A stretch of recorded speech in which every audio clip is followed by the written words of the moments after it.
Thank you, Mr. Speaker. Rising in opposition to the budget. You know, I've heard in the discussions that this budget is about people. And we just heard the gentlelady from the 38th reel off all kinds of good things that this budget does. Mr. Speaker, if that's the only side of this budget issue that we look at, we're missing a whole lot of people. Somebody's got to pay for this.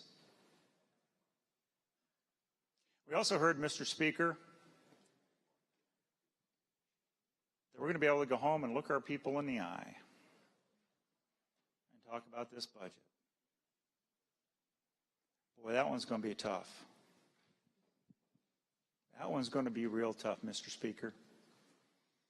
We need to go back to the citizens in my district and try to explain to them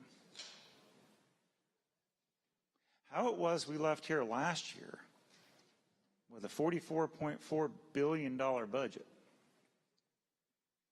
and how the revenue forecast gave us another $6 billion above that to write this budget just a year later.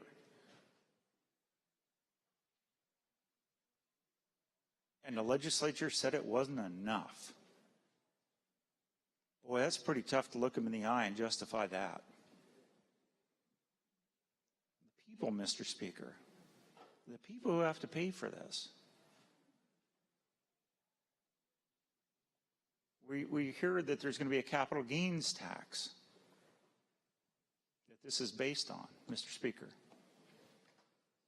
And we've heard from a lot of people that are very concerned about that.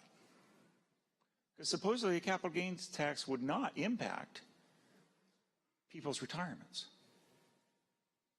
Yet if they sell their business, which is their retirement, they are going to suffer a capital gains tax. Some people work at jobs and they pay in and pay in and pay into a retirement account. Some people reinvest that money in their business,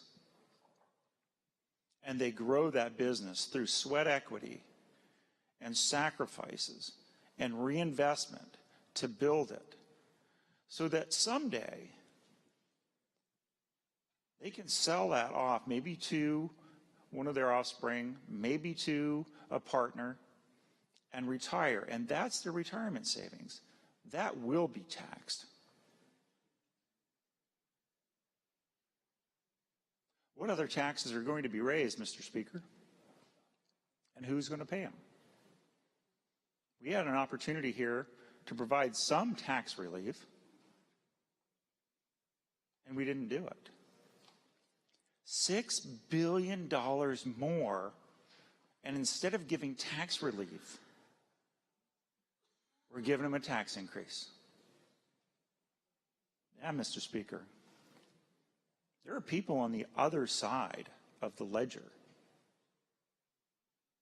They have to pay the bills that we run up, that this budget runs up.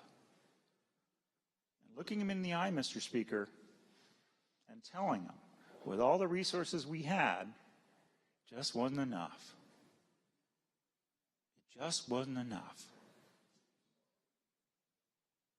Sorry, Mr. Speaker, I can't do that. I can't go home and tell them it wasn't enough. I want to go home and I want to tell them, you know what? We balanced within our existing revenue. We actually gave you a little bit back because we thought we had more than what we really needed to do what the people really need. There are people on the other side of the ledger, Mr. Speaker. And my no vote is to stand for those on the other side of the ledger. Please vote no.